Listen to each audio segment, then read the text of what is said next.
kepada Bapak Kepala BKN, dengan hormat kami silakan. Ya, terima kasih moderator. Sebelum Pak Abba, saya ingin menggarisbawahi terakhir yang disampaikan Pak Harmen, Pak Deputi Sistem Informasi terkait dengan jadwal. Coba tolong ditayangkan lagi jadwalnya.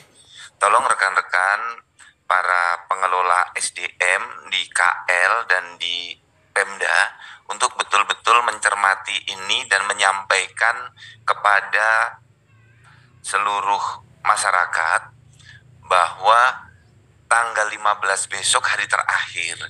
Karena tadi data dari Pak Deputi itu masih ada ribuan yang belum mendaftar dari calon yang seharusnya mendaftar.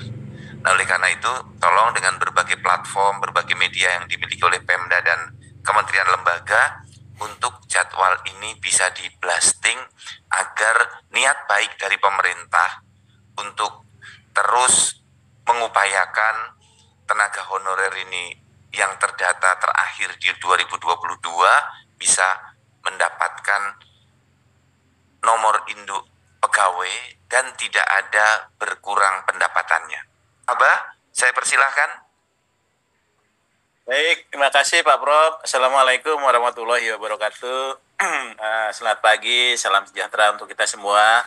Pak Kepala BKN yang kami hormati, Pak Wakil Kepala BKN, Pak Deputi Sidiki, Pak Harmen, Bapak Ibu JPT Madya di lingkungan Badan Kepegawaian Negara, juga para teman-teman JPT Pratama, serta rekan-rekan sekalian yang sudah hadir dari para pengelola kepegawaian di lingkungan Pemda, para pejabat yang berwenang, termasuk instansi pusat dan instansi daerah.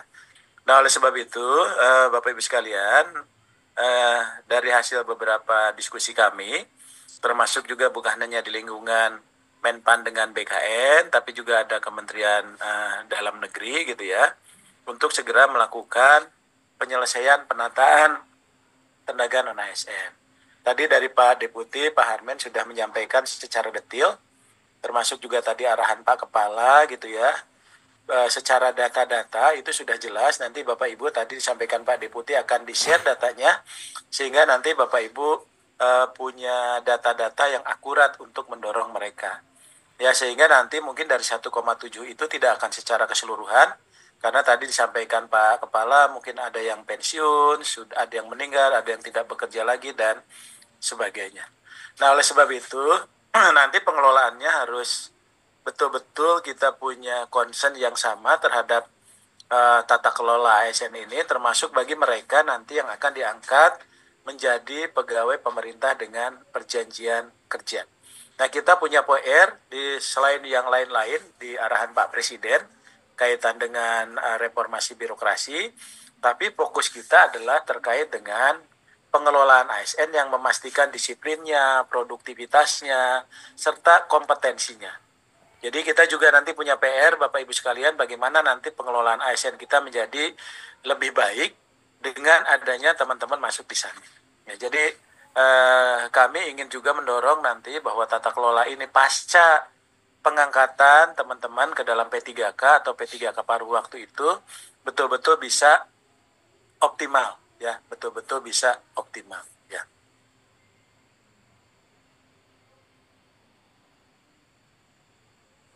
Bisa optimal. Nah, oleh sebab itu harapannya Bapak Ibu sekalian, maka upaya-upaya kita untuk memperbaiki SDM kita, termasuk pasca kita merekrut tenaga non-ASN ini, sistem merit itu tetap kita laksanakan, gitu ya.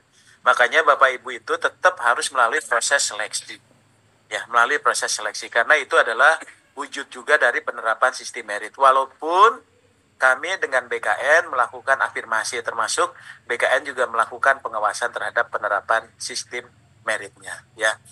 Dan juga Bapak Ibu sekalian, kita juga mendorong bahwa kesempatan bagi seluruh warga negara Indonesia, ya, baik yang fresh graduate maupun yang talenta-talenta digital, termasuk juga tenaga-tenaga non-ASN. Karena kita apa? Karena kita akan berkompetisi bukan hanya di internal, tapi juga akan berkompetisi secara global. Makanya wawasan global itu jadi penting, pengembangan kompetensinya dan melahirkan kinerja-kinerja unggul. Termasuk nanti Bapak Ibu sekalian mobilitas talentanya ya, kemudian pengisian jabatan dan sebagainya. Kemudian juga punya PR penting, kita akan melakukan digitalisasi terkait dengan manajemen ASN. Supaya apa? Tidak lain, supaya peningkatan kinerja untuk reformasi birokrasi dan pelayanan publik kita supaya jauh lebih baik. Jadi artinya Bapak Ibu sekalian yang ingin kami tekankan bahwa kita masih punya PR, ya kita masih punya PR, bukan hanya kita melakukan penataan penyelesaian tenaga non-ASN, tapi pasca ini kita juga punya PR besar untuk meningkatkan kapasitas dalam rangka mendukung reformasi birokrasi. Tapi di sisi lain ini adalah mandat dari undang-undang. Nah oleh sebab itu karena ini dari mandat undang-undang, kita harus secara konsisten menjalankan mandat dari undang-undang ini, walaupun kita harus selesaikan di Desember 2024, tapi kita sudah bersepakat bahwa proses ini kita lakukan di Desember 2024. Karena ini adalah konteksnya penataan. Ya, karena ini adalah konteksnya penataan. Sehingga karena ini penataan, maka sebetulnya dari data yang ada saat ini, kenapa kita memperhitungkan 2,3 juta? Karena ada 1,7 diantaranya itu adalah merupakan pegawai non-ASN. Ya, pegawai non-ASN. Namun formasi yang kita siapkan itu tidak sepenuhnya bisa terpenuhi, ya, karena memang tadi mungkin ada beberapa kendala bagi teman-teman di instansi daerah. Sehingga Bapak Ibu sekalian, formasi yang ditetapkan itu tidak secara penuh sebagaimana kebutuhan dan usulan gitu. Akan tetapi setidaknya dengan penetapan formasi ini maka kita sudah bisa menyelesaikan sebagian besar untuk tenaga non-ASN. Nah oleh sebab itu secara perangkat hukum juga sudah disiapkan perangkat hukumnya. Nanti barangkali Bapak Ibu sekalian, baik PNS maupun P3, khususnya yang penyelesaian P3K tahap 1 dan 2, ya kita juga sudah mengeluarkan regulasi terkait ini supaya bisa ada percepatan. Karena ada beberapa juga aturan di sini yang mengunci, contohnya misalnya untuk teman-teman pelamar pegawai non-ASN itu hanya 1 kali sebagaimana di Permenpan 6 tahun 2024. Sehingga ini seolah-olah menjadi kendala bagi teman-teman yang mendaftar ke CPNS dan sebagainya atau dia tidak lulus, lalu dia posisinya akan seperti apa. Nah oleh sebab itu dari sisi kebijakan, maka ketika kita bicara CPNS itu 100% memang formasi ini untuk pelamar umum. Jadi artinya ini sangat kompetitif sekali. Kenapa ini harus kita lakukan? Karena kita juga ingin memberikan kesempatan yang lebih besar kepada yang fresh graduate, ya, pada talenta-talenta digital, diaspora, putra-putri dan sebagainya, ya, putra-putri terbaik kita. Nah, di sisi lain juga kita memberikan ruang 100% formasi untuk non-ASN, ya. Jadi ini betul-betul prioritas dan kelulusannya itu berdasarkan peringkat. Nah, oleh sebab itu, Bapak Ibu, teman-teman sekalian, melalui mekanisme tahun 2024 ini ada keseimbangan ya antara tadi yang P3K dengan yang CPNS-nya.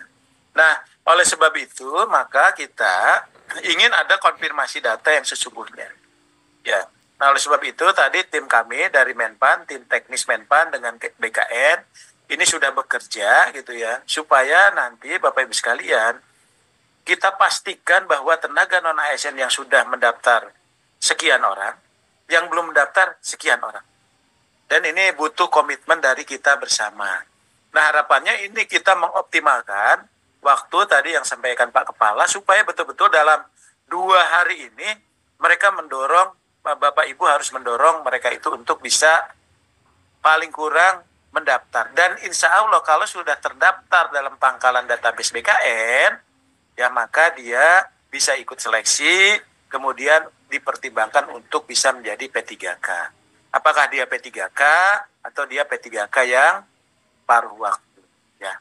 Nah oleh sebab itu dari hasil data tadi sampaikan Pak Kepala, mungkin ada yang sudah pensiun karena usianya sudah 58, ada yang sudah tidak aktif lagi bekerja, ada yang meninggal dunia, atau ya ada yang sudah menjadi ASN. Jadi nanti mungkin 1,7 itu bisa saja berkurang karena beberapa dari pegawai non ASN tadi dia sudah tidak lagi memenuhi syarat untuk menjadi pegawai pemerintah dengan perjanjian kerja. Nah, oleh sebab itu langkah-langkah kita apa di 634 itu kita sudah masukkan tuh mereka yang tidak TMS ya, yang tidak memenuhi syarat administrasi termasuk di CPNS yang belum lamar, kita berikan kesempatan di tahap kedua ya, di tahap kedua. Termasuk juga supaya tidak ada kekhawatiran mereka tidak bisa dibayar dan sebagainya, maka Bu Menteri juga sudah menyiapkan surat bahwa penganggaran untuk gaji tenaga non ASN selama proses ini maka masih bisa berjalan. Nah, oleh sebab itu proses ini yang sudah kita lakukan bersama teman-teman BKN termasuk juga mengkonfirmasi data. Nah, oleh sebab itu maka di pertemuan kita ini maka kita harus memastikan bahwa tenaga non ASN khususnya yang terdata dalam database itu mendaftar dan mengikuti seleksi. Ya, mendaftar dan mengikuti seleksi, itu yang penting. Maka pastikan datanya bagi yang belum, tadi disampaikan oleh Pak Deputi, Pak Harmen, ya tadi angkanya beliau sudah detil, itu pastikan bahwa dia masuk, kemudian memastikan yang kelulusan itu dia mendaftar mengikuti dan sebagainya. Ya, termasuk juga Bapak Ibu sekalian memastikan pengangkatannya. Jadi jangan sampai nanti mereka sudah lulus, tapi dia tidak diangkat. Ya, termasuk memastikan ketersediaan anggarannya. Karena kenapa? Kan dengan surat Bu Menteri itu sudah mendorong bahwa itu bisa. Ya. Nah, oleh sebab itu ini penting. Nah, dengan demikian, maka dengan Permen 634 tadi, itu masih ada pertanyaan tambahan. Wah, kami bagaimana Pak dengan pegawai non-ASN yang melamar pada tahap 1 tapi tidak bisa melamar di tahap kedua. Padahal mereka yang sudah melamar di tahap 1 dan dia sudah ikut seleksi, maka dia akan menjadi P3K paruh waktu. Mungkin karena apa? Karena formasinya. Terus yang kedua, bagaimana dengan pegawai non-ASN yang tidak lulus seleksi CPNS? Apakah dapat mengikuti seleksi P3K tahap 2? Kan ini yang menjadi pertanyaan teman-teman ya Pak Deputi ya. Gitu ya. Kemudian yang ketiga, bagaimana pegawai non-ASN yang melamar P3K tahap 1 tapi tidak mengikuti seleksi? Dia sudah mendaftar, begitu mau seleksi sakit, atau ada halangan dan sebagainya. Nah, pertanyaan-pertanyaan ini mungkin nanti akan kita jawab. Nah, oleh sebab itu sudah ada dan sudah dilakukan rapat koordinasi untuk penyelesaian tenaga non ASN ini. Jadi Pak Mendagri itu sudah tegas, ya sudah tegas. Yang pertama bahwa ini komitmen yang cukup kuat dari pemerintah untuk menyelesaikan tenaga non ASN, tapi butuh apa? Butuh komitmen dari para PPK. Makanya kemarin Pak Mendagri itu dengan datanya dia langsung menunjuk. Ya, begitu juga dengan Bu Menteri. Ya, Bu Menteri juga menyampaikan. Nah, nanti dari Pak Mendagri akan mengeluarkan surat larangan tidak boleh merekrut dan beliau akan menjatuhkan sanksi. Ya, termasuk juga nanti di dalam surat edaran Pak Mendagri itu terkait juga dengan pembiayaan yang bisa dilakukan melalui pembiayaan barang dan jasa, ya. Jadi Bu Menteri juga sudah tegas terhadap sisa non ASN yang saat ini, kemudian juga kebijakan yang sudah dikeluarkan oleh Bu Menteri Pan-RB, ya.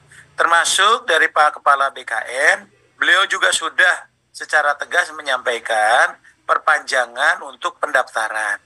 Tidak lain yang secara teknis ini memberikan ruang kepada Pemda untuk segera melakukan pendaftaran termasuk menyesuaikan, ya, dan mengkonfirmasi data dulu di dalam SSCASN-nya, ya. Sehingga nanti Bapak Ibu sekalian, karena waktunya cukup mendesak, maka ini tadi arahan Pak Kepala tadi supaya disebarluaskan secara masif, ya. Jadi jangan sampai nanti kesempatan ini tidak dimanfaatkan dengan baik. Nah, oleh sebab itu dari tindak lanjut itu sudah ada perpanjangan tadi untuk pendaftaran P3K berdasarkan surat dari Pak Kepala BKN, ya. Kemudian juga kita sudah melakukan coaching klinik juga. Ini alhamdulillah Pak Kepala, Pak Waka, Pak Deputi, tim Bapak itu sudah bergerak dengan tim kami, ya, termasuk juga dihadiri oleh 546 instansi daerah, ya.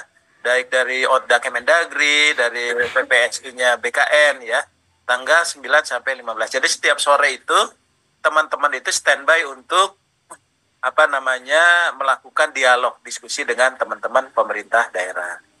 Nah, kemudian dari sisi Kemenpan kita juga sudah membuat kebijakan termasuk dengan Pak Kepala ya, dengan Pak Waka, juga dengan Bapak Ibu Deputi di BKN dan di Menpan untuk membicarakan rencana kebijakan optimalisasi formasi P3K ya, khususnya bagi tadi pegawai non-ASN yang terdata dalam pangkalan database BKN ya.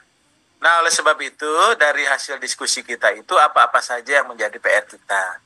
Jadi yang pertama dari Kementerian Pan-RB nanti akan sampaikan ke Bapak Ibu sekalian, ada surat Bu Menteri terkait dengan penjelasan pengadaan P3K ya. Nanti ini sebagai rangkumannya di dalam surat ini. Kemudian juga ada keputusan Menteri Pan-RB ya. Tentang apa? Yang pertama ada kriteria pelamar tambahan. Ya, jadi tidak perlu khawatir tadi bagi teman-teman yang belum terakomodir di sini, bukan hanya yang TMS dan yang tidak melamar, kita sudah memasukkan kriteria pelamar tambahan di sini, ya, dalam mekanisme seleksi kedua, ya. Yang kedua adalah kita juga sudah mengusulkan kepada Bu Menteri dan sudah ditandatangani beliau, gitu, terkait dengan apa itu P3K paruh waktu. Nah, kemudian dari Kemendagri akan membuat surat edaran juga kaitan dengan pembayaran gaji P3K paruh waktu untuk mempertegas. Kemudian juga ada larangan merekrut tenaga non-ASN atau pegawai non-ASN dan sanksi jika melanggar larangan tersebut. BKN sudah mendukung secara penuh baik data maupun layanan teknisnya. Tadi yang disampaikan oleh Pak Kepala, Pak Waka maupun dengan Pak Deputi BKN. Nah, oleh sebab itu, Bapak Ibu sekalian, kalau kita lihat saat ini, tadi yang kriteria pertama itu dia yang TMS, ya, kemudian yang tidak memenuhi syarat administrasi di CPNS atau belum melamar. Jabatannya ada 4 jabatan, ya. Nah, oleh sebab itu, maka di dalam kriteria tambahannya itu, selain yang TMS, ya, untuk di P3K tahap 1 maupun tahap CPNS untuk tahap 1 dan belum lamar, maka kita ada tambahan juga bagi mereka yang tidak mengikuti seleksi kompetensi pengadaan P3K tahap 1. Jadi kalau ada mereka sudah daftar tapi nggak bisa sekarang oleh BKN dibuka, silakan. Ya. Kemudian juga bagi mereka yang tidak mengikuti seleksi pengadaan CPNS tahun 2024. Ya. Tapi ini ada beda perlakuan antara D dan E. Karena yang sudah mendaftar CPNS dan ikut seleksi, ya, itu dianggap sudah mengikuti seleksi, kurang lebih begitu. Karena sesuai dengan Permen 6, itu pendaftaran seleksi itu 1 kali. Ya. Nah, oleh sebab itu harapannya dengan kebijakan ini memang betul-betul bisa mengakomodir keinginan teman-teman para pelamar dari pegawai non-ASN yang ada dalam pangkalan database BKN. Ya. Nah, oleh sebab itu, Bapak Ibu sekalian, berarti bagaimana tadi pegawai non-ASN yang ada dalam database BKN tadi, dia bisa masuk ke sana. Ya. Jadi yang pertama, Bapak Ibu sekalian, pelamar yang telah mengikuti seluruh tahapan seleksi P3K, ya, ternyata dia melebihi jumlah penetapan kebutuhan, maka pelamar bisa diangkat menjadi paruh waktu. Jadi tidak perlu khawatir tidak lulus, ya, tidak lulus. Nah, oleh sebab itu penting Bapak Ibu sekalian. Jadi kalau sekarang ini misalnya contohlah di Sangihe misalnya, ada teman-teman, kami tidak ada R_L gitu ya, kami masuk R3, kami nggak lulus. Tidak perlu khawatir, dalam hal tadi di sini dijelaskan pelamar yang telah mengikuti seleksi tapi jumlah formasinya terbatas, dia tetap menjadi paruh waktu. Contohnya apa? Dia di posisi yang di pelamar tahap 1. Gitu ya. Kemudian dalam hal pelamar merupakan pegawai yang terdaftar dalam database pegawai non-ASN pada BKN dan telah mengikuti seleksi CPNS tahun anggaran 2024, namun dia tidak lulus, maka dia bisa diangkat menjadi P3K paruh waktu. Jadi tidak harus mendaftar ke periode 2. Nah, mudah-mudahan teman-teman yang ngelar CPNS itu bisa tenang nih dengan posisi seperti ini. Gitu ya. Jadi teman-teman Pemda, ini sudah jelas bagi teman-teman yang melar. Maka selanjutnya dalam hal terdapat perubahan kebutuhan organisasi, penyesuaian kebutuhan dapat dilakukan pengusulan untuk nomor identitas ASN itu paling lama 3 bulan. Ya, 3 bulan. Jadi jelas ya Bapak Ibu sekalian bahwa kesempatannya itu bagi yang 1 dan 2 itu dia bisa berjalan. Lalu bagaimana sih sebetulnya, ada juga pertanyaan, izin Pak Kepala, Pak Waka, Pak Deputi, kaitan dengan konsep kebijakan penerapan P3K paruh waktunya. Ya. Nah, ini kita sudah membuat beberapa rumusan terkait dengan definisi paruh waktu. Definisi paruh waktu ini Pak Kepala, ini ditengok Bu Menteri, ya. Kemudian jenis jabatannya, kemudian kriteria dan syaratnya, kemudian juga ada statusnya, mekanisme dan sebagainya. Jadi sudah diruntut untuk konsep P3K paruh waktunya, ya. Lalu apa itu yang P3K paruh waktu?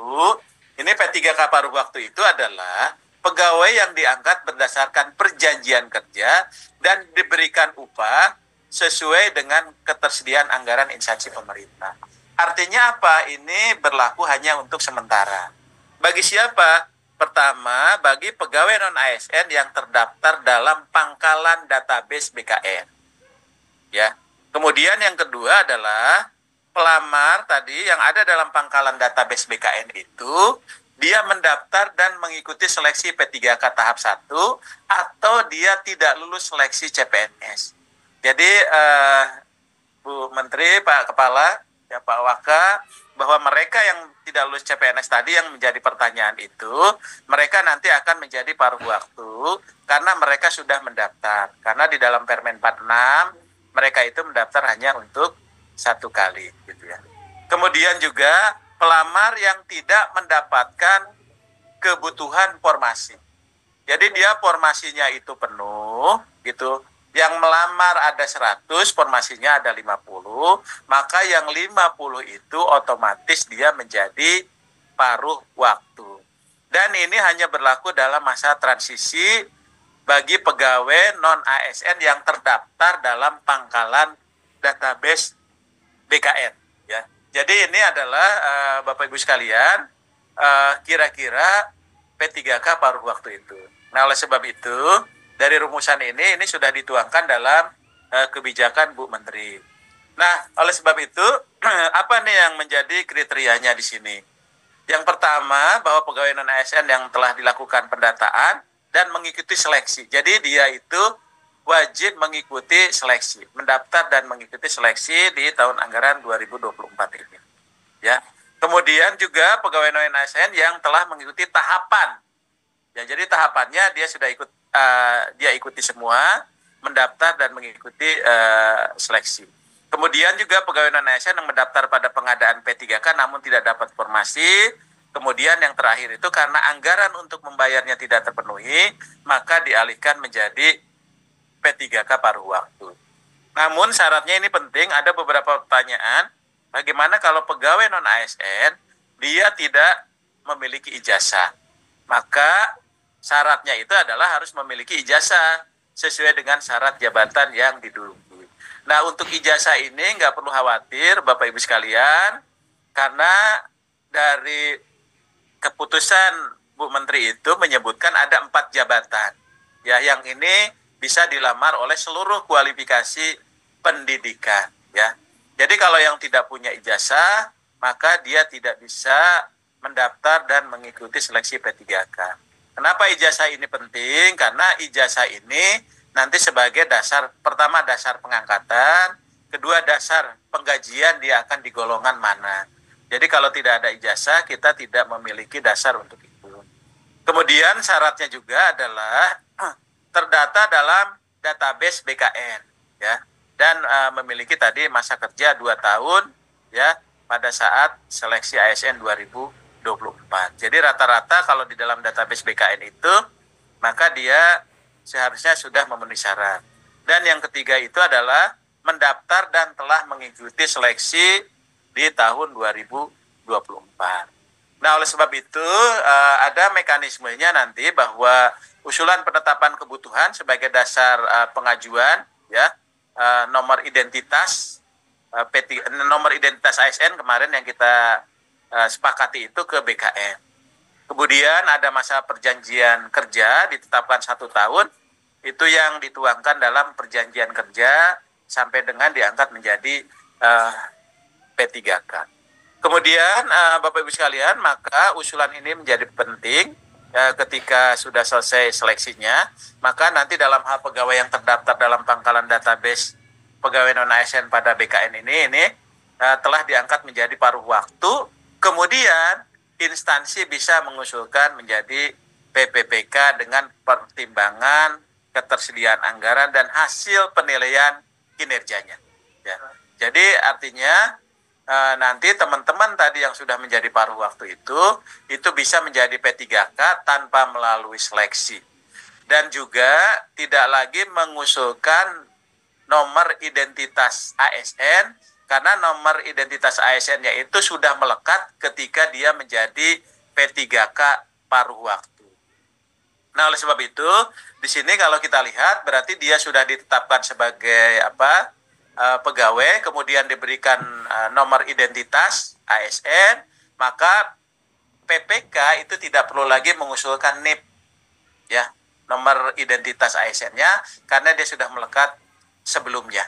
Ya, jadi nanti Bu Menteri Pan-RB itu akan menetapkan rincian kebutuhannya di instansi pemerintahnya, kemudian nanti PPK itu bisa langsung menetapkan pengangkatan P3K-nya. Jadi artinya ini ada yang dipotong Bu Menteri tahapannya ada dipotong, tidak ada 2 tahapan untuk usulan identitasnya NI P3K-nya, atau disebutnya kemarin itu Pak Kepala menyebut dengan nomor identitas ASN, itu tidak diperlukan lagi. Tadi ada 5 tahap menjadi 3 tahap karena sudah kita lekatkan dia di awal nomor induknya. Nah, oleh sebab itu nanti terkait dengan mekanisme kerjanya, nanti masing-masing instansi pemerintah, karena ini ada kontrak kerja, itu mengatur dalam perjanjian kerjanya. Ya. Kemudian dia akan menjalankan tugas jabatan sesuai ketentuan peraturan perundang-undangan. Berarti kalau dia paruh waktu guru, ya dia melaksanakan tugas-tugas sebagai guru. Sebagai tenaga kesehatan, dia pun akan melaksanakan tugas-tugas sebagaimana kementerian tugas-tugas di bidang kesehatan. Nah, oleh sebab itu maka tadi apa yang menjadi hak dan kewajiban P3K paruh waktu? Ya, jadi paruh waktu itu berhak mendapatkan upah dan fasilitas lain sesuai peraturan perundang-undangan. Jadi dia akan mendapatkan mendapatkan penghasilan gitu ya Bu, berapapun penghasilannya sesuai dengan kemampuannya gitu, tapi boleh fasilitas, misalnya dia ada ikut rapat dan sebagainya ketika ada dapat honor dan sebagainya, itu memungkinkan. Kemudian dari sisi kewajiban karena dia juga merupakan ASN, maka dia akan mendapatkan tadi kewajiban-kewajiban itu. Nah, kemudian nanti dari aspek penghasilan untuk paruh waktu itu diberikan paling sedikit ya sesuai dengan besaran yang diterima ketika menjadi non ASN ya, atau sesuai dengan upah minimum yang berlaku di wilayah itu ya.